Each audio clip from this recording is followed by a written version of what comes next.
Hey, everybody, welcome to Epic Stage Journeys and Then Some. I am Gavin, and we're just ready to tear it up again. And I brought, you know what? I'm going to the inside, the Then Some side this time because me and this guy that's coming up, we went to college together. We know a little bit about each other, so we can tell some nasty stories. So just help. Let's just do it. Might as just well do it. Mr. Keith Hofmann right there. Oh my God. The stories that we're going to dredge up today, I'm telling you. It's really good to see you, Gavin. Hey, it's good to see you, man. We haven't seen each other in a long time. Shit, when Yeah, we meet, would we meet like in 86 or 87, something like that? We yeah, were I think both, so. yeah, we were both going to North Texas. So Correct, correct. you Yeah, graduated. I didn't. But anyway, that's beside the point. Oh, just getting old shit sucks. I'm telling you. I So, hear ya. okay. So, first thing, you got a speeding ticket hauling goats? Is that what it was I did. today?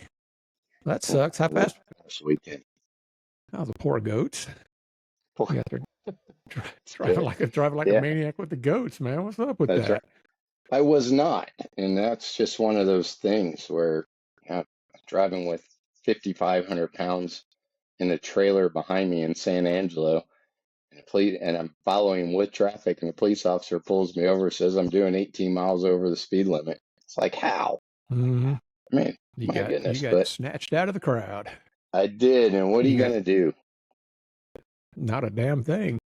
Pay that Sign the ticket. bottom line. Sign the bottom line. Pay the ticket. That's all you can That's do. right. That's exactly right. Okay, You so where do we remember start there? emceeing my you remember emceeing my wedding? I do. I do remember that. Speaking of your wedding, I want you to again, if you see your lovely mother, love your mother to death, please send my apologies to her again, and to She your lovely turned wife. 88. She turned 88 88. this past weekend. All right, good for her. Yeah, mom just did. She just turned 86, and Hmm. she's moving in next door. I decided she she's building a one bedroom barn dominium on part of my property because she's living on 4 acres and she just can't do it anymore. And so she said Yeah, she needed to move, and I said just come over here and build on it. And I don't care. I couldn't I put her love in a that home. lady. I'm half Mexican. People go, why do you just put her in a home? And I said, my fucking family would disown me if I put my mother in a home. That's just not happening. You're So about the one of next the non-Mexican looking guys I've ever seen, though.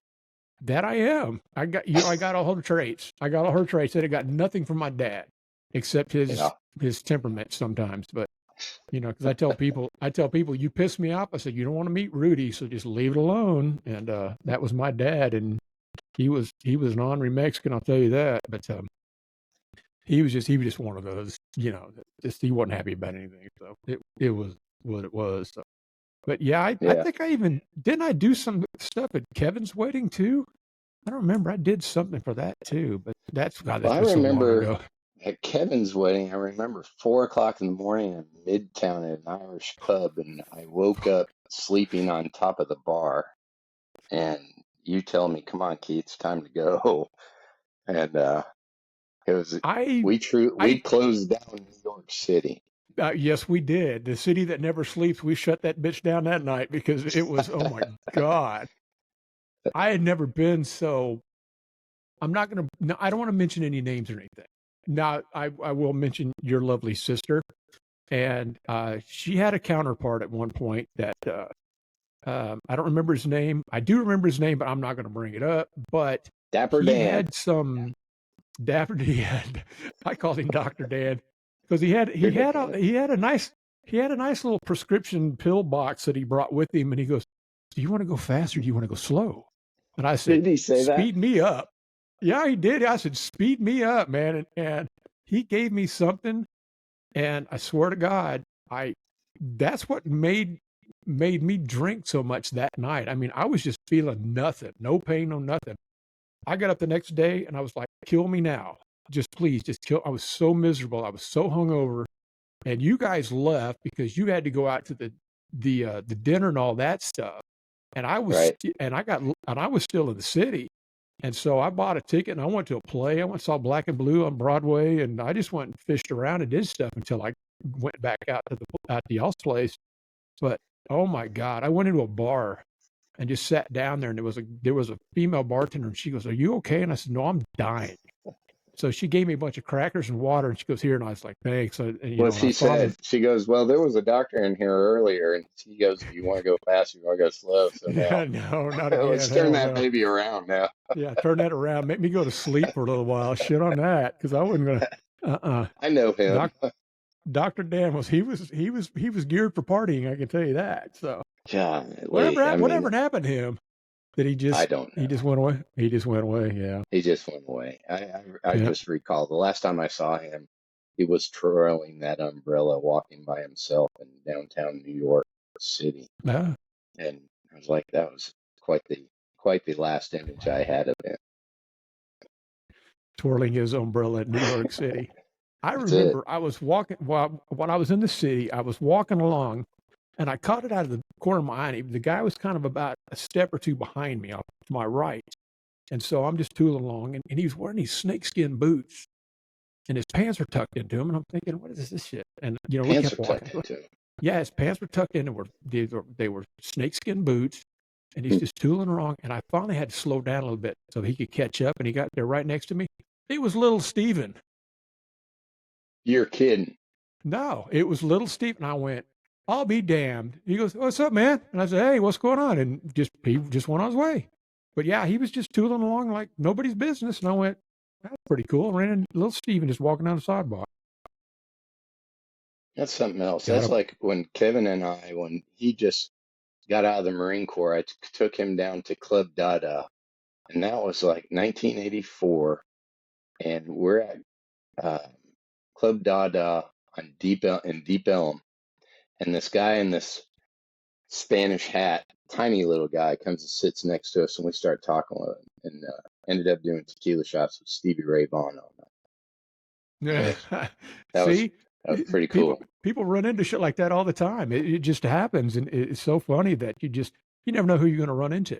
I've run That's into right. so many people out and about over the years, and with doing what I did and everything, and it's just all the people that you get to see, and it's just and this what got this going was we would be talking about things, and everybody knows it. All the people that's in the business know it. That somebody will go, "Oh, you should write a book. You should write a book about all this." And I got thinking, I don't want to write a damn book. And then I was talking to my cousin one day, and he goes, "Dude, do a podcast." And I went, "Yeah, I guess I could do that. I mean, I'm set up for it." So I kind of put the word out that I was talking about doing it, and it just like my email just blew up. Everybody wanted to come do it, and I thought, Yeah. okay, so I've got the list, and I'm just going down the list and just checking people off. See who wants to jump on and do it. The first two were pretty interesting. The first one was really interesting.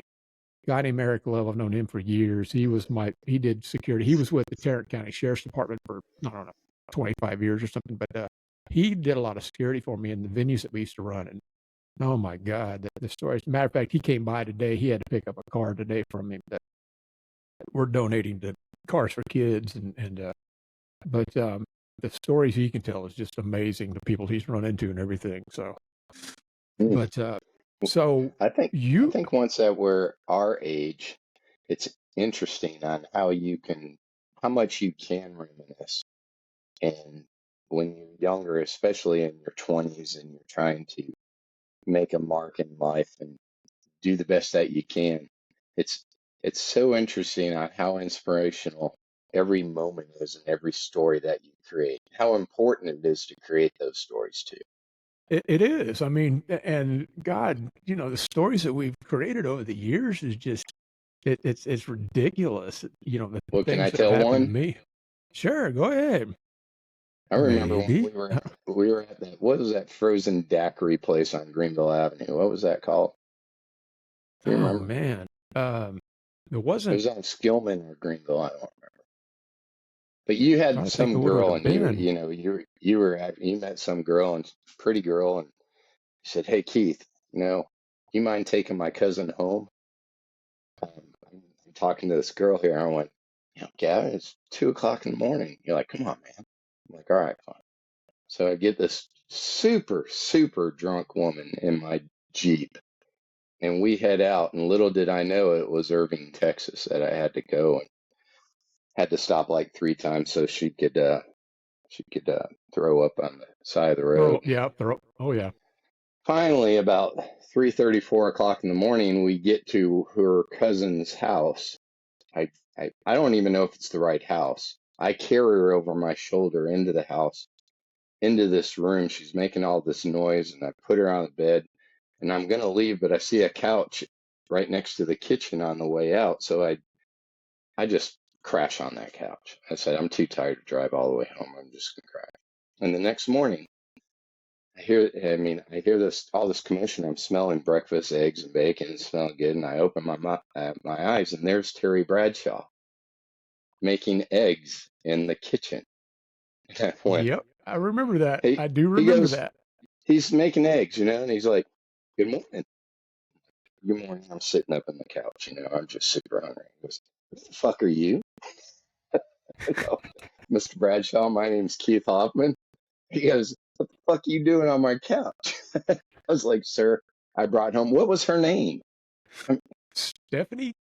Stephanie, that was it. Yes, it Brought her was. home last night. Yep. We went to high school together. Yep. He And was I so remember I remember when you hooked up with her, and when you guys were talking it up, and you decided I was going to split, you split, and I thought, and I didn't even think about it until after you told me what happened, that Terry had woke you up, and I went, oh yeah, I should have told you about that, but I didn't even think about it. I didn't know if she was even Yeah, staying over you there. I just knew forgot she to was in mention town that. somewhere, but I didn't know where she was staying. But she was over to Well, Terry's house, he invited me back and you over to got his to meet him. house, and Mike You there? Renfro. Or did you lock up? Did I lock If you up? can hear me, I think you locked up. There you I are. can hear you. Yeah, a little Okay. bit. Yeah, he There you invited go. me back over for a Okay. barbecue. Yeah. That was a lot of fun. Yeah, I remember you were telling me you were sitting over there smoking cigars with Terry and hanging out and doing all that shit. I thought that was funny. I don't even know It who was the hell awesome. who I was even talking to. Hope it was Terry worth it. Bradshaw. I remember that. Nobody believes I that don't story. know. Oh yeah, it happened. That was so funny because when you called me, you said, man, I woke up and Terry Bradshaw stared at me and I just started laughing.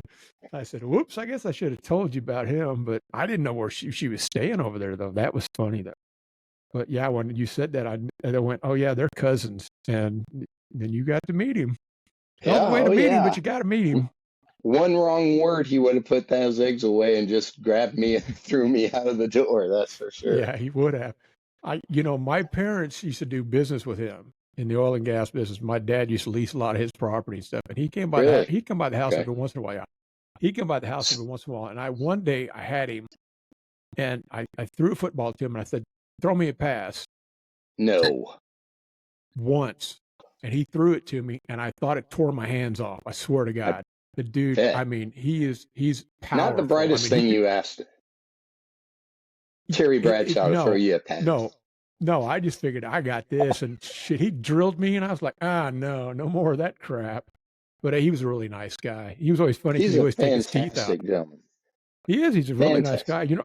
I ran into him a few years back at some event I was working, and he was one of the keynote speakers. And he came in, but I didn't get a chance to talk to him. He was not feeling good. He was supposed to be having knee surgery like in a week or so, and he was really kind of out of it. And I just kind of left him alone. I thought I'd catch him later, but Right. yeah, no, he's a great guy. You can't get no better than him. Well, you could, but It'd at be least tough.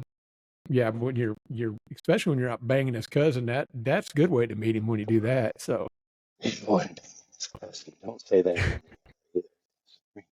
But he's got. I saw him on some game show where his daughters were out there, and he was giving his soon to be son-in-law, a really hard time. And his daughters are really pretty girls.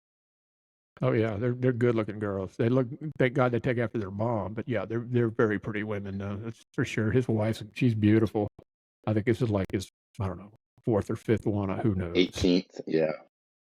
Because How many weddings that yeah, was? because Yeah, I his remember wife. he was when my parents were working with him. I think he was still married to JoJo Starbuck then. So, and that's been a Really? long time ago. That's back in the '70s. So yeah, he was married to her for a while, and then they just went on and on. So So it's you went okay. into the This is production.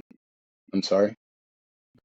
this is before the wives. So see Oh, that we okay. can say whatever we want to. This is before the wives. So I don't know if we can say you can say, whatever we want to.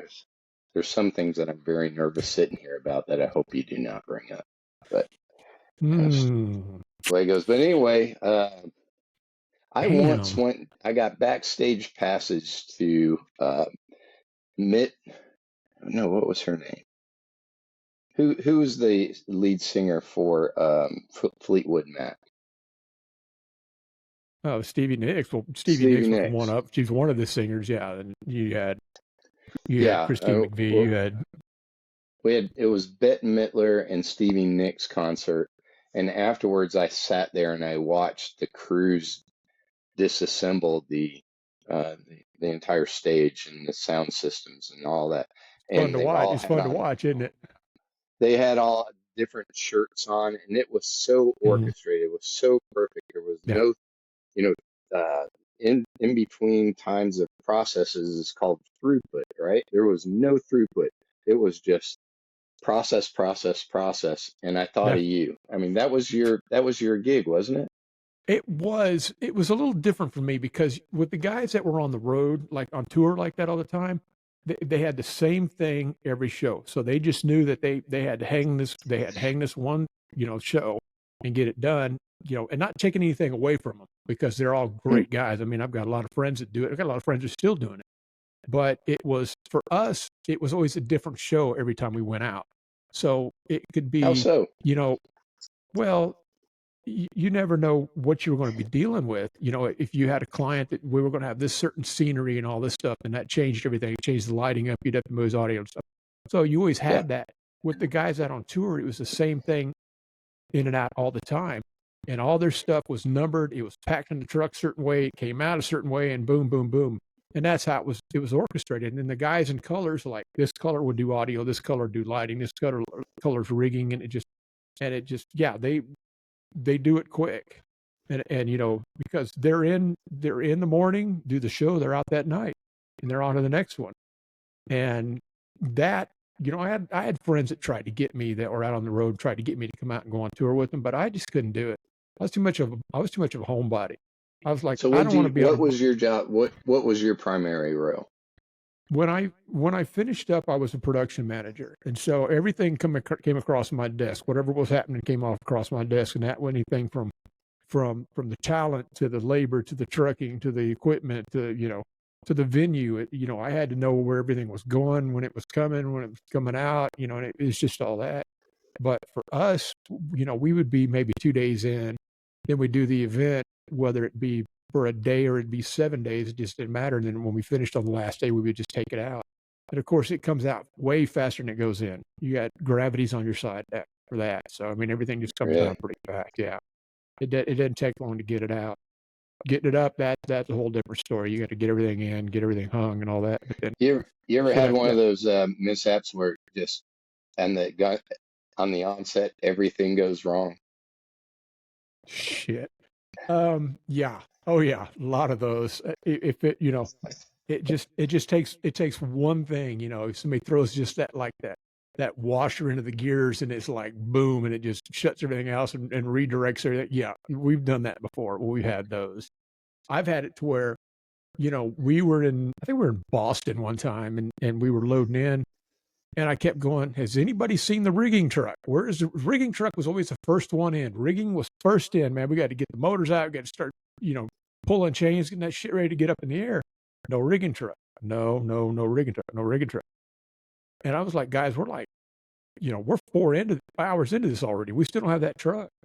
And so luckily, I had a good relationship with the guys in Boston up there, and they go, hey, let us just go ahead and hang it. We'll use our motors. We'll work out something later. And I said, fine, let's just do that. We got to get it in the air and get this done. And things like that. When I've got good people like that can bail you out of it, then you're pretty good. It's when you get to those points where somebody goes, I can't help you on that one, because it Mhm. was I think the one that really got me, and I can tell you this, you brought that up.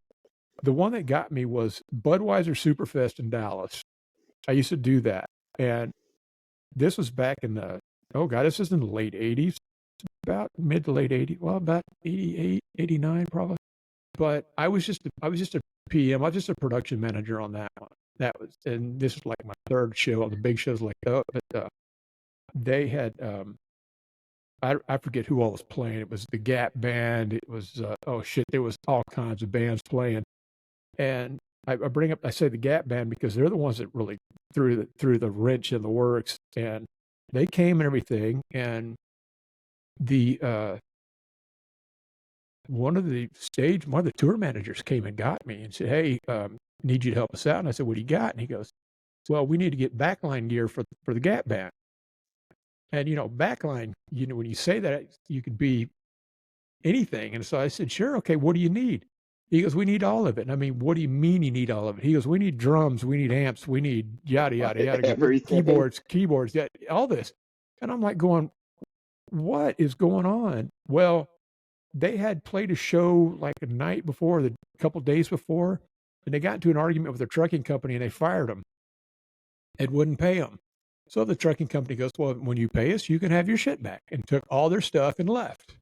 And so when Wow. they got to me, they had You nothing. dropped They a had bomb on me, yeah, they baby. did. They dropped You the bomb. dropped a bomb on me. Yes, they did. And they, luckily, of course, the guys brought their guitars and all that stuff, but I needed all the other stuff. And so I called a guy that I knew. There was a place called Brook Mays Music in Dallas, and I called a guy named Tommy Knuckles, and Tommy used to run the rental department over there. Knuckles? And it was a Saturday. It was like, yeah, and it was like Saturday at like 2:30 or something, 3 o'clock. And I picked up the phone and I called Tommy, and I just happened to get him. And I said, "Please tell me you're still at the store." And he goes, "Yeah." He goes, "I was just locking up." He goes, "What's up?" And I said, "Well," and I told him what happened. I said, "Well, the Gap Band's here." And he goes, "Oh shit, what do they got?" And I said, "No, it's not what they have, it's what they don't have." Because I even took it upon myself. I was going to all the other green rooms, talking to all these other bands. Hey, anybody want to loan the Gap Band any gear? And the nicest thing they said, I was told, was, Anybody want to I loan said, them gear? somebody goes, "White boy, get the fuck out of our green room. We ain't giving him anything." And I said, "Okay, I'm gone. Bye." But it was, I mean, Wow. it was crazy. But Tommy got it done. And these guys had been in their green room a little too long, because when it was time, the stage was a circle and it had a divider in the middle. And so it rotated. And while on one side of the divider, a band would be playing for the crowd out there, and behind it, we'd be setting up the next band. And then when that first band finished, we rotated the stage, and the next band took over, and we just did it all through the show. So we're getting Gap Band set up on stage. We had to carry them up on the stage and get them on there, and got them stood up and put their instruments on them. We all stayed right there with them so nobody fell off. And, they said, "You ready?" And we said a prayer, and I said, "Let it go." And so we rotated it. I mean, to be carried up on the stage and be put in place, and then everybody's worried Kind of about like your date at my wedding.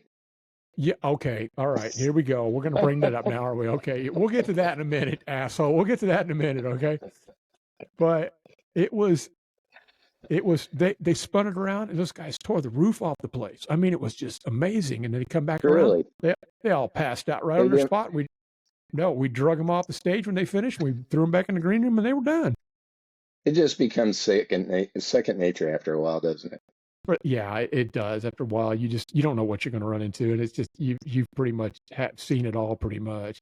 And I got friends out there that can tell stories that really freak you out. But yeah, I mean, the crap that we've run into over the years. I used to like it when they would say, "Well, this person's coming in to work," or they'd bring in Star or something, and they first thing goes, "Now you don't speak to them or look them in the eye." And I'm like, "Well, you screwed up, because that's the first thing I'm gonna do is go look them in the eye and say hi to them." And I This is forget what Texas. we were doing. I know what it was. It's called the Black Tie Gala here in the DFW. It was the Dallas Gay and Lesbian Association. Dude, this thing was off the chain, man. It was the most beautiful set. I mean, it was Really? perfect. Yeah, and it was amazing. And all the charities they raised money for and stuff. It was really cool. But they had silent auction thing, and they had Mercedes cars, they had Jaguar, they had all this crap there. And I mean, big money. They seem to have all the fun, don't they? I mean, I've went on every time I go to Vegas, it's always some sort of gay Elvis event or something like that. They're just always having a good time. I'll tell you, man, the Black Tie Gala, man, was amazing. But their keynote was, well, the mayor was there. Oh, I know it was her, Stockard Channing. You remember her? She was on Mhm. Grease and she played the tough girl on Grease and all that stuff. Well, anyway, we were Oh, told now Stockard's going to be here, but don't speak to her, don't look her in the eye. And I said, okay, I'll get right on that for you. So I happened to be walking down the hallway backstage, and here I can imagine. she came out of her green room, and she's walking towards me, and she's kind of just, and I walked by and said, hey, how you doing tonight?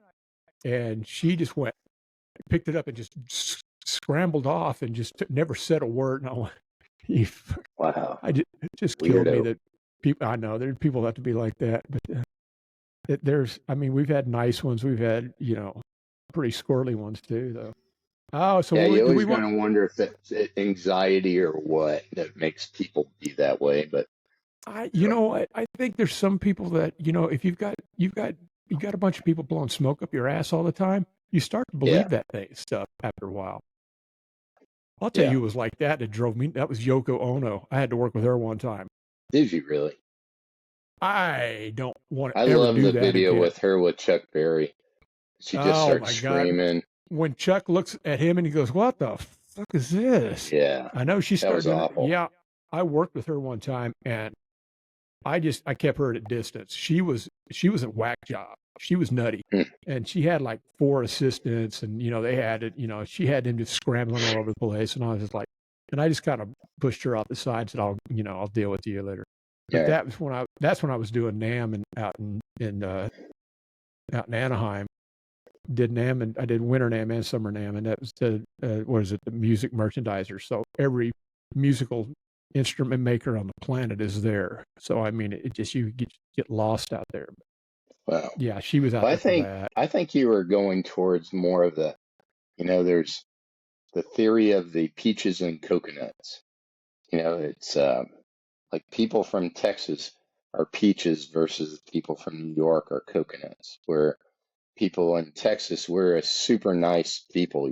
We'll say, "How y'all doing?" We'll sit down and have a conversation right off the bat. But you try to get to know the inner core of a person, you meet that seed, that nut, that shell. You're not getting in there. Mm, And no, it's no. unlike, people from New York, you meet them, they got that super hard shell. But once you're through Mm, that initial shell, everybody's your friend. And it's kind of like when I was riding on the subway for the first time when I was working for IBM. And Kevin, my brother, he was like, nobody talks on the subway, just do your own stuff. It's like, no, man, we're from Texas. I want to know everybody that I'm sitting next to, what they do, and they have an interesting story. I want to hear it. Yeah, but yeah, it was it was like that when I was up there because I was walking along and there was a girl that was passing by and I just stopped and I said, "Can I ask you a question?" And she got this look like, and I was like, I just want to know if you can tell me what a good restaurant is around here. And she goes, oh, and then she finally she let her guard down and she started talking to me. And right. she was pretty cool. And, she told me, where was a good place to go and like that. But, yeah, no, New Yorkers they're a different animal. So I didn't work They much are. in New York. I worked in New York maybe twice, 2 or 3 times. And other than that, I never did New York much. I didn't like it. It was okay, but it was just, the union's number one. That's local one. And, Mm. well, anywhere you go that's union, you just have to, you're in their house and you got to play by their rules. And at first I was kind of, full of piss and vinegar. And I thought, I'll go in there. No, that happened. That lasted about 15 minutes. And after they drug my ass out back and said, no, you're not doing this shit. I was like, Is okay, that I got it. right? And, yep. And after that, and they had all the mad respect I had. So yeah, you don't want to piss them off, that's for sure. So the wedding, your wedding. That was great. I have to say your wedding because you didn't come to my wedding. So I was doing something ah, stupid. doing something stupid, Yeah, I think so. I mean, it's amazing how life gets a hold of you. I mean, your wedding, I isn't it? was working for IBM. I'm working 90 hours a week. And I thought it Wow. was something back then. Yeah. Yeah. It's Look at me. interesting. Yeah. Well, I mean, it's Yeah. interesting once that you climb that corporate ladder and you're doing well, you actually think you are somebody until you lose Yeah. that job and no one gives a shit anymore. Yeah. Right? I mean, Exactly. that's Yeah. I that just went first through that wake up myself. call. Yeah. I just went through that myself in 2020 when we all got laid I off. thought you And were my best friend. Come on, you yeah, kissed no my shit. ass for 20 I, years. What I, happened? I thought I was going to retire with you guys. What happened? No, nah, No. sorry, no, not happening. Yeah, I did that. It's hard because, you get laid off and, I'm talking to my mom one day and I said, she goes, well, what are you going to do? And I said, hell, I don't know what I'm going to do. She goes, well, you got one thing working against you. And I knew what she was going to say. She said, it's your age. And I said, yeah, you're right. Because I was in my 50s at that time, mid 50s at the time. Yeah, hiring a She was right. 50-year-old white guy is probably not a good No, advantage to have. no, that old company I used to work for, what they did was they started bringing in a bunch of youngsters, which they should, and Mhm. bring the youngsters in and pay them shit money until they learn something and they get up the ladder a little bit and then they can start paying them good. But That's right. it's what I did when I started. I Right. did the same thing. I was doing shit work for whatever I could do for whatever money I could make just to get my foot in the door.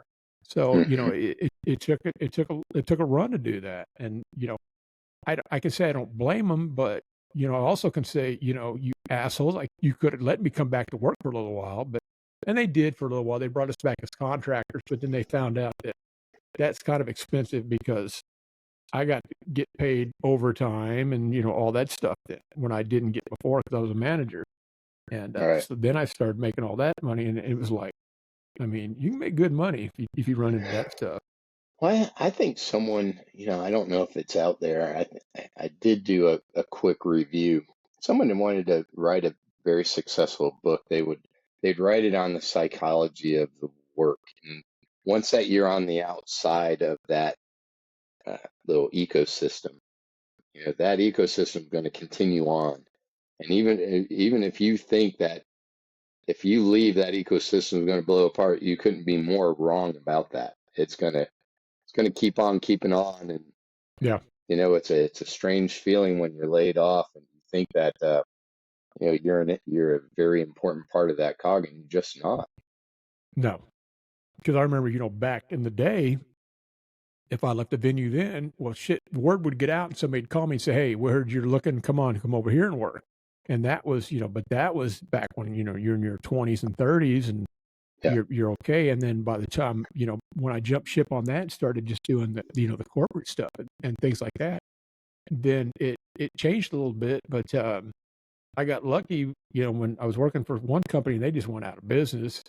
And a friend of mine went to work for this other company I worked for like 16 years, and they were looking for somebody, and he gave them my name one time, and he said, "Hey, call Gavin. He's not doing anything." So they called me and wanted to send me out to San Diego or something for a show, and I said, "Yeah, I can do it." And they said, "Okay, we'll email you all the information." I think. Well, then they called me the next day and said, "Look, we apologize. We've got a guy local there that is available, so we're going to go with him." And I get it; it's a dollar thing. If you can save money and sure, absolutely, and push it to somebody that's in the local in the area, that's pretty good. But then I said, yeah, I get it. And then they go, well, would you be interested in working full time? And I said, yeah, I'll talk to you about it. So we talked, and that's what got it started. And I was there for almost 16 years fantastic. before they kicked my ass to the curb. But that's okay. There you go. I'm still alive, kind of, sort of. Still vertical. I can hear my dog. I heard him that time. What kind of dog is that? Still vertical, dude. I've got Tootsie's a chocolate lab, and then Jax is he's a half Staffordshire, and I think he's half boxer. We rescued him, or he rescued us. He showed up actually, my neighbor brought him to us one day, and he goes and dropped him off. And so I called him and I said, "What are you doing? What's with this dog?" He goes, "I thought that was your dog." And I said, "That's not my dog." And he dropped him off, and we've had him ever since. We've had him for like 9 years now. That's He's a very good cool. dog. He knows how to open the door. He'll come in the office when I'm in working, so he'll come in. You'll see the door open, fly open eventually, and he'll come in and lay down. That's his Okay. thing. So So tell me, how big is the podcast universe now? And I mean, you watch Joe it's big. Rogan. Yes, Rogan. I'm a big fan of Rogan's. I'm a big fan of And Theo too. Vaughn. I'm a big fan of. There's so many out there, and I met a guy I talked to a guy I used to work with. He was out of Chicago office, And he and I talked the other day because he's going to come on, but he used to be on tour. He was on tour with Vixen and with uh oh oh shit. Oh, those British guys, I can't even think what the hell he was with. He was with, I don't know, he was with 4 or 5 different bands that he toured with. And so he's going to come on with me. But we were talking the other day, and a guy that used to work with him at a sound company, he's got a podcast called Roadies and Rock Stars, which I had been following. I saw it and I went, oh, this is cool. And so I sent him a message the other day and I said, hey, I talked to Bob the other day. And he goes, oh, shit. He goes, I really like him. And I said, yeah, he's a good guy. And so he and I started talking back and forth. And I told him, I said, well, if we get this thing rolling, I'd like to have you on and come talk. And he said, yeah, vice versa. So, but there's a lot of podcasts out there now. But me, I'm not trying to make money or anything. I'm just trying to just have some fun because I'm bored. I'm sitting around the house doing nothing. And you're locked up again. Are you still there? Just lost you, Hello? Gavin. There we go. There I you got you are. back. Sorry about that. Hey, look, you can't be working on a TRS-80 for the rest of your life. You got to get a new computer. Get a big boy computer now. No more trash 80s and shit like that. So What's this? Oh, I got a Dell yeah, I've got Inspiron 7506. I'm on my Alienware. So, but Yeah. I had that one because I bought that one because when they brought us back as contractors, I needed something that could handle the CAD program, that could handle CAD software, and that was the only. I had to get a beefed up laptop to do all that. So, and then I had it, used it for a year and a half, and then no more. So Okay. there you So go. how big is this podcast universe now, though? Got a nice picture there. You're frozen. Am I frozen? Keep us. Yep. Ladies and gentlemen, he's locked up again. I can hear you We're not though, sure what Gavin. he's doing. I can hear you. I can hear you. We might not want to know what he's doing. I can hear you. Can you hear me? Are you there? Oh, there you are. Yeah, there you are. I could hear you the entire time. Good. Yeah. I'll edit. I'll fix it. I'll take all that out. I That's no guess the big deal. universe doesn't want to You know how freeze up. big I can the drop it. podcast universe is. No, I guess not. It's big. I mean, what I think what they did, what Rogan did, what Theo Vaughn's done, um, what's his name? Billy Corgan from the Smashing Pumpkins. He does one now. It's really good. I've been watching his stuff, and there's just a lot of good people out there. But Mm. Rogan's one of those. He'll have his people on there for 3 hours, and it's like, oh, I can't do that. I mean, we keep it pretty much to about 45 minutes to an hour. Because if you don't, you just kind of lose people. I think when it gets boring. But anyway, back to your wedding. Oh, you are going to bring that back. Okay. I am because I screwed up royally with that one. Did you? I kind of I did. don't think so. Well, Nah. my Your date was date kind was of. your I'm she not was mentioning names because she could see this at any given time, and it's like, oh can she? boy, oh, she'll know exactly who I'm talking about too. She was a I have not sweetheart. talked.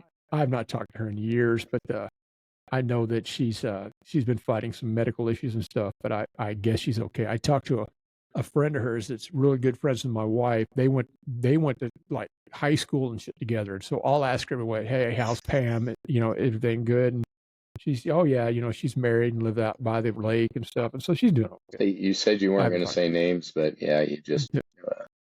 I did, just didn't I? Oh well. Sorry, just Pam. Love you, Pam. Love you. you're going to love this segment of the podcast. Man, she got Uh, roasted.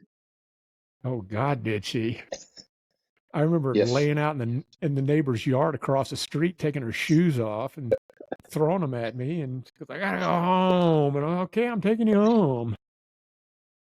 Oof. And your it was a mom was. I think crazy your way. mom's. It was a I crazy. think your mom's still mad at me about that. No way. She asked about you this weekend. I'm She glad just she's doing good. I was giving her a hard time because I think I was the only wedding in the world that the reception, all the band played was Beatles music. I don't know if I remember that or not. I was so busy taking care of That's all they her that I played. was trying to. Yeah, Was it that's just all Beatles music? all Beatles music. Wasn't Like, Me and My Monkey, please play was it? something. There was a band that used to come play at my bar all the time called Me and My Monkey. They were Beatle knockoff band, but they were good. They were pretty good. Really? Yeah, I haven't talked to anybody like around that bunch in a long time. Of course, my friend I'm Eric brought it up. Eric brought it up the other day. He goes, "Yeah, I remember. You had your bar over there." And I said, "Yeah, and I was like, "Don't you do it?" And he goes, "Yeah, I remember there was a topless bar right down the street, and when they closed, all the girls come down and see you at your bar." And I was like, "Are we really getting into this right now?" And he goes, "Yeah, don't you remember that?" And I said, "Yes, I remembered. I was there, you asshat. I remember it." But oh that man, was before that was before Tracy, so I could do all that. man, you brought us to the $1 Million Saloon, and you knew that the manager there for our, bachelor's night. That was a lot of fun. I mean, Yeah, it's always fun when you kind of know people, but I don't yeah, know yeah. anybody anymore. I I mean, mean, I used to 4 be. years Marine Corps, I thought that something would never make me blush, and you accomplished it that night, brother. It was fun. Yeah, I'll give you that. It was fun. Sure was. Well, was it a load of fun, wasn't it? Yeah, Yes, yeah. the old But $1 Million Saloon. I think it's I still wonder, is there. that still open? I don't know. The gentleman that used to own like the baby dolls and all that stuff, he owned $1 Million. He bought was Mr. Birch and I had somebody told me that he'd sold everything. He sold out. So I don't know if it's Hmm. true or not. I have no idea. I've not spoken to him in years. And I guess if he did sell out, he did okay. But the one that used to be down the street from where my bar was, it burned down like last year, I think, or the year before. It burned to the Disgruntled ground. worker. Probably. Those dancers where they all just get somebody. I don't remember. Oh, Eric asked me that. He goes, "So it was fun working in those clubs." And I went, "No, it wasn't. I I did bet for it about a was not. year. It was not. I did for maybe a year. I was in between clubs, and one closed, and I was trying to go to another one, and they weren't ready yet. And then a friend of mine knew a guy that did that. He was a DJ and that. He goes, "Dude, just come over and DJ over here for a little while." And I was like, "Oh, no." But you can only speak like this for so long. Hey guys, don't no. And I did it for a while, and I was like, I can't do this because everybody in there had a problem, and it was always multiplied by 30 because that's about how many women you had working that day, and everybody had a problem. And I went, nope, can't do this. A few of them I were can really own it. nice, but the few of them were. I had a few that were just really nice people, but the rest of them just had issues. And I was like, I can't do this. Sorry. I mean, yeah, you're beautiful and all. No, that baggage just don't come along with me. Sorry, I can't do it. So it was interesting, but you Yeah, I enjoyed it. just had some quick comments, but I'm not going to say them on the air. No, you can. No, that's all right. What are you going to comment on? Everybody that's listening to this podcast, all 14 of them are they were thinking the exact thing I was thinking. So it's all right. Yeah, okay. Yeah, okay. But Gavin, we did okay. We grew up. We're still alive. You're a hell of a man, and it's been a good friendship through the years. It has been fun. Yeah, I can say that. I mean, we've been through the ringer, that's for sure. I Yes, mean, sir. you think about the running bunch we had back when we were in school, and it was you and myself. We had Amanda, we had Mhm. Nicole, we had Yeah, Molly, yeah, and Molly. I'm trying to think of what was that long-haired guy's name? Was his name Nels or something? Remember the guy had Niels. real long Yep, Niels? Yeah, yep, we had yep. him, and it was kind of a And Yoko crew, and and Yoko Ono. oh yeah, Yeah, Hiroko. Hiroko. Hiroko. But yeah, and it's funny because you remember Nicole when we were in school, she had a boyfriend that was in the army or something, Yes, and he died. he did. And he died, and she came to Dallas to go to his funeral. This has been several years. This is back when we were still living in Plano. And Okay. she said, I got a hold of her. We were texting back and forth through Facebook or something. And she said she was coming to Dallas. And I said, well, can my wife and I take you out to dinner? And she said, well, yeah, that'd be cool. So we actually met up and she went to dinner. And I never said I didn't tell my wife anything. I just told her, I said, we knew each other from college. I didn't tell her I had Ooh, a dying crush on her or anything like that. But no, it Nicole's was fun. pretty girl. She was really, she came and we just had a good time. And it was really fun. It was good to see her. Amanda, we text back and forth through Facebook and other than that, but I haven't talked to her in forever. The one Okay. thing I put Amanda on high for was that she had tickets to go see Prince one year, Ooh, and she nice. wanted me to go, and I said no, I'm not going to see Prince. Why not? I was being, man, I was working, dance clubs and doing all this. No, Prince, not see that Prince. And Oh, she finally talked me into it, and I went, and I owe her to this day. I still owe her for that. That was one of the most amazing shows. Sheila E. was playing drums. It was just on. And I thought, man, that was just a great show. And I still thank her to this day for that. She was just really cool cat. And kind of like, we'd all drag everybody down to Mexico, down to good old Cancun. that was a lot of fun. That was, yeah, Can you imagine if you guys would have held on to that property? I went back and one day I thought I should have gone to my mom and said, my dad had a stroke and he wasn't going down there anymore. So they were going to sell the house. And, All right. it was south of Cancun, just north of Playa del Carmen, off private beach there. So Amazing. what should have done is said, you know what, Mom, let me go down there and I'll just live down there and take care of the property. And I should have done that. And I That would would have have been been awesome. I'd been a drunken beach bum at this point, and I didn't do it. And I sat and thought about it one day because Well, you need to let your listeners know what you had and what we were able to do on the beach and so forth after a we day out on had a just we ha- tell them we what kind of had awesome a place it was. it was my family, it was my parents that did it, and it was a 4-bedroom, 2-story house, 2 bedrooms upstairs, 2 bedrooms downstairs, and it sat on about 4 miles of private beach, and I think it was 3 other houses down there. One of them was the gentleman that was developing all that, and then one of the neighbors to us, they were from Dallas. Another neighbor, they were from Italy. They were just people from all over the place. And Ah, the guy from Italy. I remember him. yes, Giorgio. Yep. Giorgio. Okay. Uh-huh. Awesome guy. Giorgio, was it Ceccarelli? I think his last name was Ceccarelli. Yeah, Giorgio was I don't even fun. remember his first name. And Big old boy. yeah, and it was, if you jumped off the porch, you were on the beach. The Planicar Reef ran right out in front there, so we would jump in the Zodiac and go out to the reef. We go out and spear a bunch of lobsters, bring them back, cook them on the grill, and just do all that stuff. And yeah, it was fun. It didn't suck by any means, I can tell you that. And It was heaven. it was really a lot of fun. And it was sad to see it go, but they just with my dad in the shape that he was and mom, they couldn't deal with it anymore, so they All right. sold it. But Well, what a blessing to be able to do it. it was great. But what's funny was Tracy and I were sitting here watching the Travel Channel one night, and they were Mm, talking about the top 10 the best beach destinations in the world. And I'm thinking, okay, and so we're watching it. I'm just half-ass watching it. So they go, okay, and when we come back, we're going to the number one beach destination.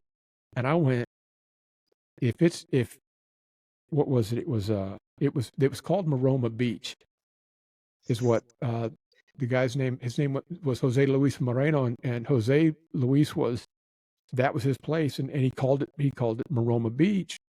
mm. And so I'm thinking, no, it can't be. It can't be. It can't be. And so we're sitting there waiting. And I told my wife, if we go to that beach, I'm gonna lose it. And so they come back and say, all right, we're going to the number one beach. And the number one beach destination on our list is Maroma Beach in south of Cancun. And I went, God, I was like, and yep. And they went down. They were interviewing Jose Luis. I saw a picture of the house. The house he built a hotel down there. He built this Mm. big $high hotel down there. And he used my parents' house as a VIP area. And what he was doing is he was selling out to the stars. So I can tell you that Oprah stayed in that house. Oh, Jennifer Aniston stayed in that house. I mean, you could just pick anybody out of Hollywood. They'd stayed in that house, and they're paying $3,000 and $4,000 a night for this damn thing. At least. But yeah, but it was fun. But yeah, when that came up, and I was like, oh my God. So I told Mom the next day about it, and she goes, "You're kidding me." And I said, "Nope, it was number one." That's when I said I should have moved down there. I should have just stayed down there and ran the I house. just remembered what Giorgio when we were grabbing those lobsters and we were talking about the tentacles on each one of the lobsters, and he grabbed one. Did you see the size of the testicles on that lobster? I Yep. go, no, it's tentacles. He goes, testicles. Like, okay. That's Giorgio. That was Yeah, Giorgio. That was awesome. they were fun. Him and his girlfriend, they were a lot of fun. But I lost track of those people. As far as we went down. Tracy and I went down and stayed at Playa many years ago, and we were driving down through Cancun, and I saw Costco, I saw Walmart, I saw Sam's, and then we started going south, going down to Playa, and you know how that road was just desolate for miles. Yeah. Then all of a sudden I see an Office Depot, and there's this, there's that, and I was like, Jesus. Yeah, And we same got in Cabo. yeah, and we got there, and I remember the biggest attraction in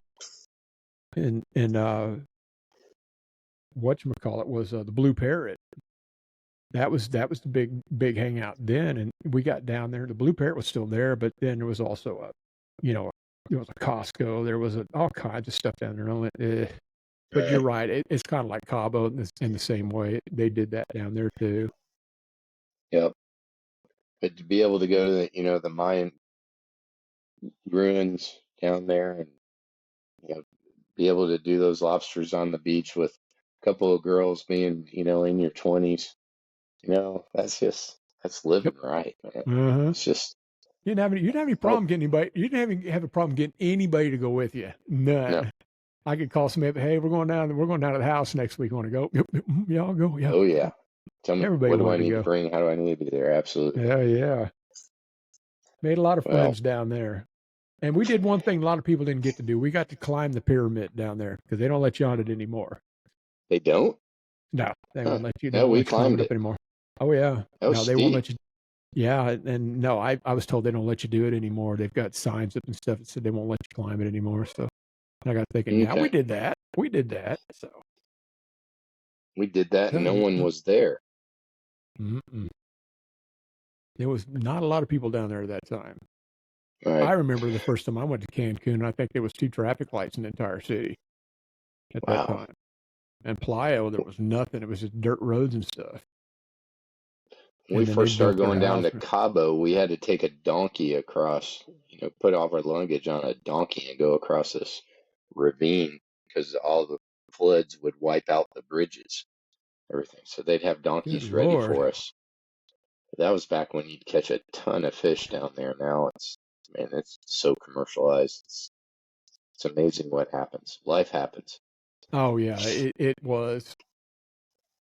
Trace and I went down, and we just went down for a few days. We got an Airbnb and stayed down there, but it was fun. But I was just not. I wasn't feeling that great, and so I was kind of miserable through the whole thing. But I went anyway, and toughed it out for her because she really wanted to go. Because Fantastic. we went on a snorkel tour. We went on a snorkeling tour, and she wanted to go, so I went. And and you jump in the water, you feel so much better. That's what I tell people out on dive boats and stuff. I said, you get sick, just jump in the water. It'll clear it up for you pretty quick. But It really I felt does. good doing that. But other than that, we went down to Sammy Hagar's place, went down to Cabo Wabo and checked that out, and got to see pictures of stuff of friends that have been down there and stuff. But other than that, we didn't do a whole lot. Ow. Yeah. Sitting too Well, long. I remember the day they opened Cabo Wabo, we were down there. Had Oh, pretty were good. you? Oh yeah, Nine Inch Nails, Jane's Addiction, a couple of other bands were playing. It was just crazy. And of course, Sammy got up there and played. It Brought was every it was a good time. brought everybody out. Yeah, he's pretty good about that. I've never been to the birthday bash. I got a friend of mine that goes. He gets to go. He goes every year pretty much, and he gets tickets and stuff. But he was really Oh, good that's friends great. with he was really good friends with Vinnie Paul from Pantera, and so he used to go down there with them, when everybody was still doing that and everybody was still alive.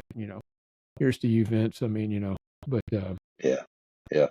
he did that a lot. But I think he still goes. He still goes and hangs out for the party. You know that giant big bar that they got there? There was this, I think it was New Zealand or Australian rugby team that was down there. Monstrous, huge guys. And Heather, my stepsister, talked me into going that evening with her. And I had on an a white Izod shirt, and this big, huge mountain of a dude came up. I said, "What kind of shirt is that? You gonna party with us tonight?" "I'll party with you guys." It was great. That shirt's got to go, and he just grabs it and rips it off. You dick. It's like, started laughing, but these guys got up there and they started doing the elephant walk. Are you familiar with that? I No, I mean, don't think so. right in the middle of Cabo Wabo, up on the bar. They all get there, they all drop their pants. The guy behind each guy reaches underneath there and grabs his dick, and they all do the elephant walk all the way through. And then they just fell off the bar. It's like, man, Those rugby dudes are I remember when the British military I'm was not touching stationed. somebody else's nasty. I don't care how much we, I I mean, I like you a lot, but no, I'm good. I'm good. Appreciate it. But no, it's got to happen, man. it was kind of like when the British Army was stationed down in oh shit, they were just down south of Tulum, down through there, and they used to come up into Cancun and party. And man, I tried to run with those guys one night, and I was like, going, I'm going to be in jail if I don't get away from them, because they would just they'd finish a beer and they'd just take the bottle and just whip it across the bar and break it, and and I was, and it was like, and I was like, I Yeah, gotta go because somebody going to jail, and don't want to be me. I don't want to be in a Mexican prison. They can get yeah. out. They're Me, I'd have been stuck in they're there gonna for a forget about year or you. They'll so. remember me. Yeah, no kidding. But nope, I had to pass on that one. Of course, you guys being Marines, you guys, shit, I've never seen a crazier bunch, especially you and your brother. And plus, where did you go? Where did you go that one year, that one summer? Went out and and you went and worked where Kevin was. It was someplace out in the, Okinawa. yeah, okay, it was Okinawa. Yeah, and Well, all the stories you told me about Okinawa. yeah, it's Whisper it's Alley, I remember that. Whisper Alley. It's a real thing. Yeah, I It's a know. You real told me thing. all about that.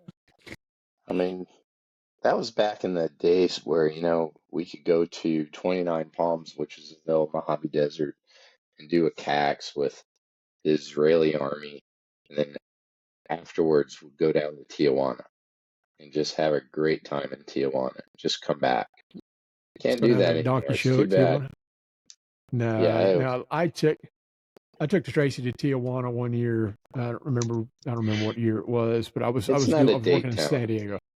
No, I was working in San Diego, and she just wanted to go, and I said, "All right, we'll go." And so I took her down to Tijuana, and I told her, I said, "Tijuana's nothing spectacular," and we got down there, and of course, you can still go to the donkey show and stuff like that, but who Yep. wants to though? I'm I not, and uh, I'm not eat, and I I'm did. not eating I the did. banana. You did. I'm not eating the Yeah. banana either. That's not You're not a happening. man So until you eat banana. call me a boy then. You call me whatever you want. I never ate a banana. I can tell you that. Screw Yeah, that. if I would have brought you down there, you would have damn sure ate that banana. Yeah, you'd had been drunk and half blind, blind in Yes. one eye, couldn't see out the other one. Hell no. That's the idea, Gavin. Uh-uh. Yeah. Have not been there, have not done it, and don't want to. Can't. No, you guys are a different breed. You jarheads are it was so funny that I made the mistake one time. I had a guy on my crew. He's a Marine, and I knew him, but I knew of him. I worked with some of his brothers. There's like 5 of those guys or something, the Leon brothers, and one of them was in the Marine Corps, and he'd gotten out. And I went up and I said, "So you used to be a Marine?" And he stopped. He whipped around, he looked at me, and he goes, no, I'm still a Marine." I said, "Good enough. Okay, good to know." And then we were doing a show down in Austin one time, and my head rigger, It's earned. yes, and they're very serious about that, which they should be. And my head rigger down in Austin one year he's a Marine. And so I yelled at one time, I said, hey, Jarhead, go over and move that chain over the other one. And he came down and he goes, only a Marine can call another Marine Jarhead. And I said, my bad. And I said, Leatherneck? Nope. I was like, That's thinking not true. all these, yeah, I know. I was thinking all these other words I could call him, but he was funny though. He was a good guy though. For the most part, but you're right. It's earned.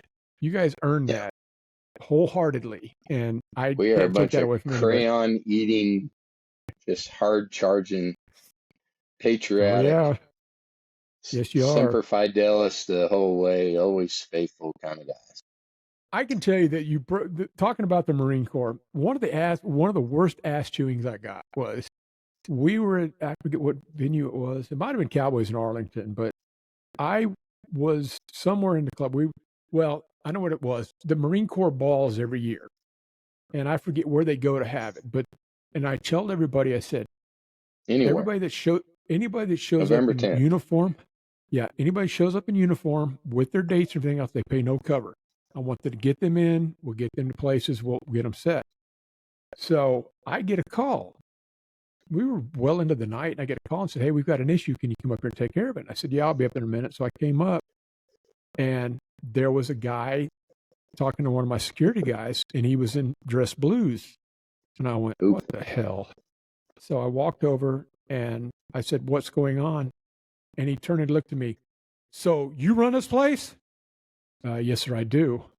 He goes, well, I got a problem. And I said, well, what can I do to help you solve the problem, sir? And he goes, you see that guy over behind your bar over there, that douchebag looking guy over there? And I said, and I looked and I said, and his guy's name was Max. And I said, yes, sir, I The know who the Marine douche. is telling you. The Marine is telling you this. Yes, he's telling me this. He goes, you see that guy behind the bar over there? I said, yes, sir. And he goes, that douchebag? I said, yes, sir. And he goes, I went over to get a drink, and he turned and told me he'd get to me when he's ready.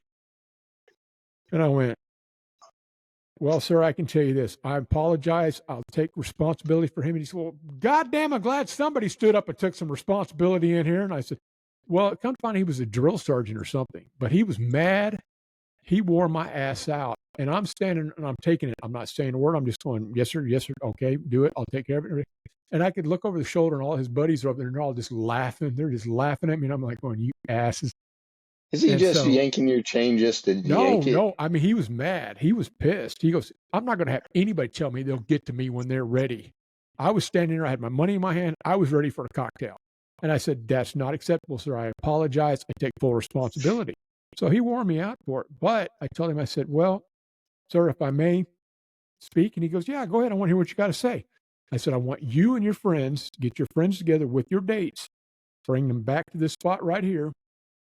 I'm going to put you in the VIP section, and I'm comp you all your champagne for the night, and I'm going to take care of you guys. And he goes, well, glad somebody got some balls around here to take some responsibility. And I said, well, I'm going to be your man. And so they came, and all the guys got there. I got my people. I said, take them up and put them in the VIP section. I want everybody to get a bottle of champagne. Every guy on his date gets a bottle of champagne. Take care of it.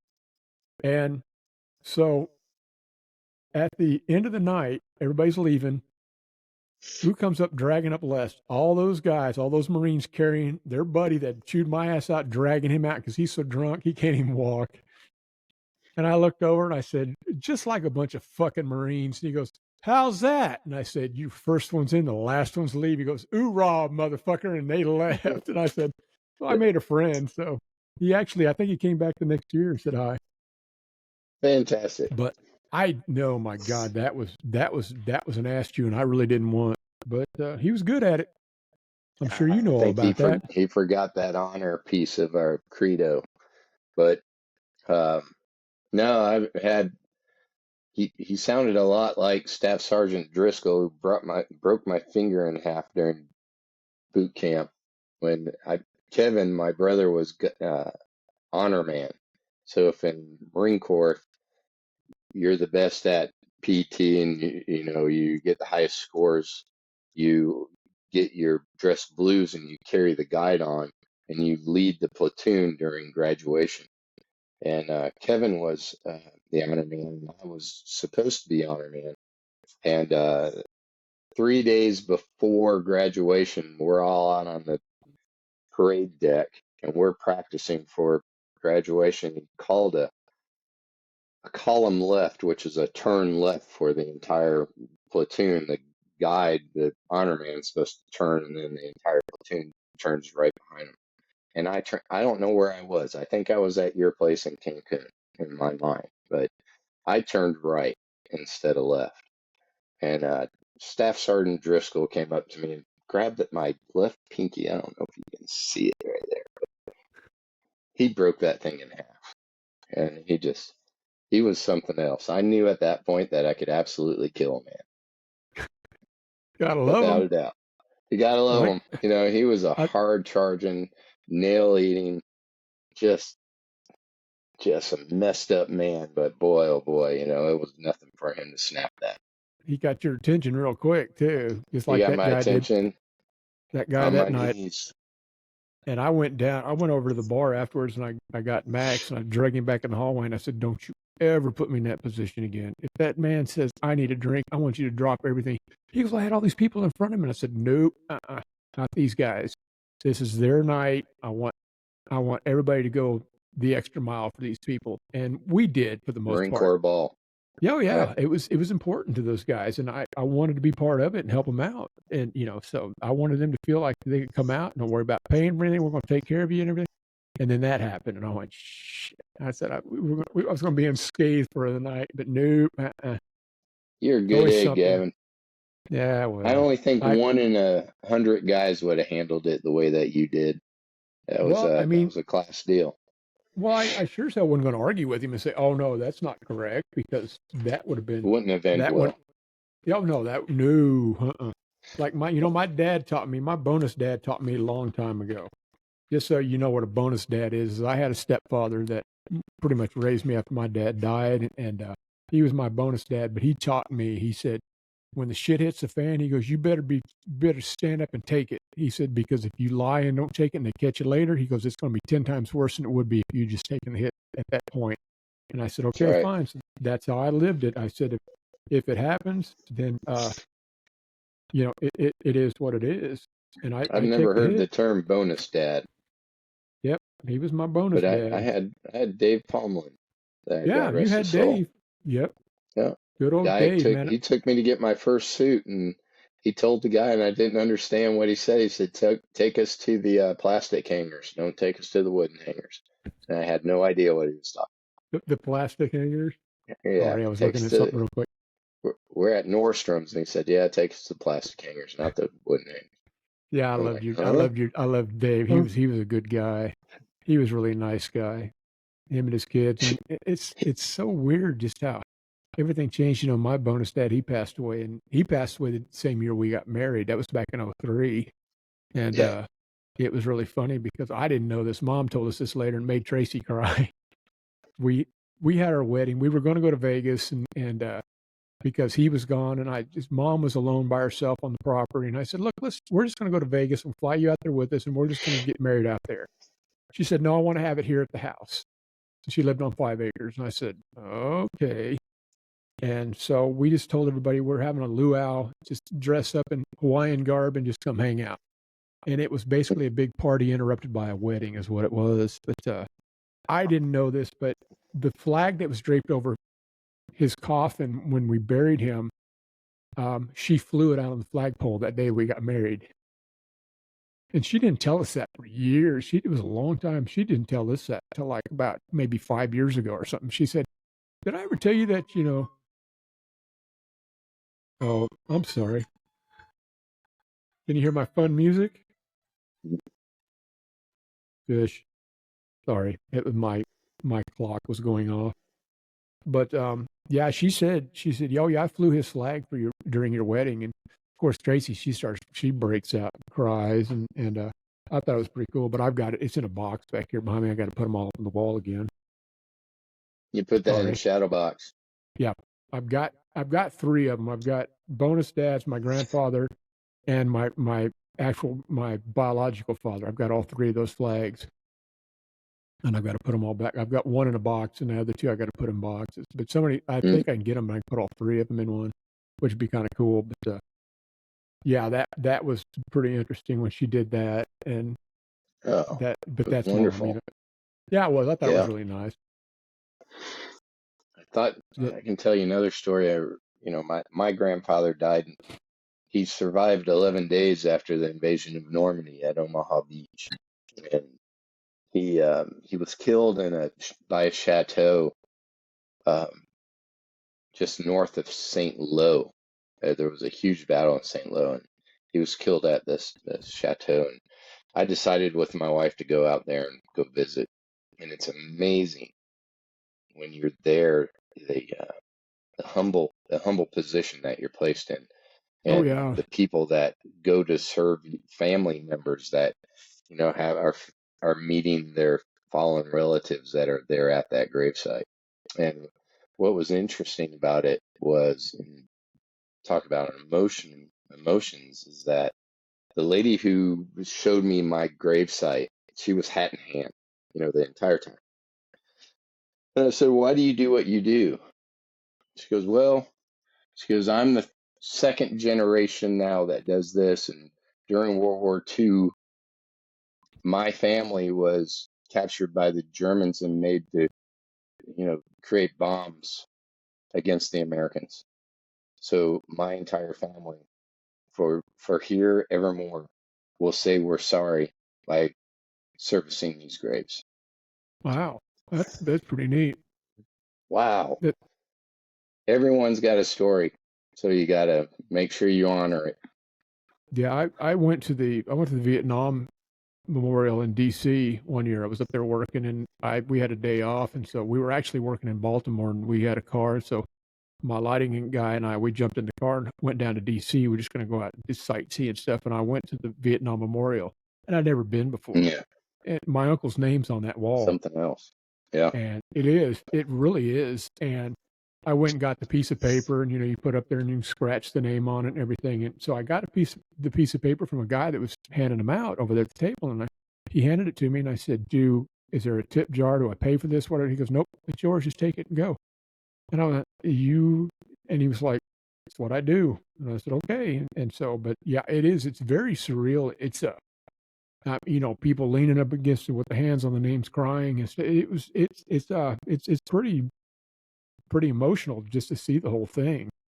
And and then you see your last name up there, and you go, "Oh my God!" It really was a kind of an eye opener when that happened. So Yeah, it sure is. It sure is. Well, Gavin, it's good talking to you today, my brother.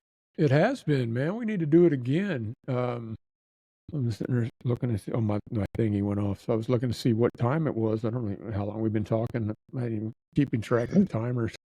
About an hour and a half. Yeah, it looked like a little. Looked like 1:12 now is where we're at. So, Are we? but Okay. yeah, you're right though. We're gonna have to do this again. We've got so many stories we have not even told. I mean, the invasion of the Hiroko Island and the man, that was a good one. Mhm. We'll get to that. We'll That get to poor that one girl. later. That That poor poor girl. girl. She never saw that coming. She did not. She turned around and went, "Yay!" That was so funny. That was so When funny. when you told me She'd that, see me in the hallway afterwards. She would literally turn around and run. when you told me that story, what happened, and I thought, "Oh my God!" And I never have forgotten that story. I'll never forget that story. As I brought it Yeah. up and mentioned it, and you went, "What?" And he went, "Oh yeah, that one. Yeah, I remember that." Yeah. That For was another time. yeah, for definitely for another time. So, but Absolutely. man, it was good talking to you. Tell Rebecca I said hello. I wish she would have come and got in on the screen there so I could see her. But I think I hear her right here. Beck? Nope. so where's your office? Is it off the back side of the house or something? Yeah, we got like a little exercise room. You can see the punching bag and so forth. That's never Yeah. used behind me. Yeah, it looks still all pristine and white and everything. Yeah, it Yeah, not a is. scratch on it. It sure really is not. I mean, when Looks I like got in, I go, yeah, I'm going to do this 3 times a day. Yeah, I mhm. did it once, I think. Did it once. Yep. Hang some clothes on it. And there you go. You got a hanger. So something to do. Absolutely. Yep, exactly. Well, give Tracy my best. I Best. will, man. Hey, love you guys. Thank you very much for this. It's been fun. It's good to see you. It's been way too long. We'll do it again. Well, maybe we'll do it in person one of these days. Somebody will get the Oh, balls that needs head to one way or happen the other. soon. Yep. I love you too, brother. I Have a just good I one. just want to get my feet back underneath me, and then we'll do something for sure. But Fantastic. you take care. And again, this is the amazing Keith Hoffman that I've known for God many moons. And thank everybody for coming along and just hanging out Thank you. for it for a little bit. And in the words of our good old friend Truck Stop, he always said, "You will see you down the road," and that we will. So you guys take care of yourself, Keith. Love you. We'll see you on the next one. Y'all take care. Take Bye. take care.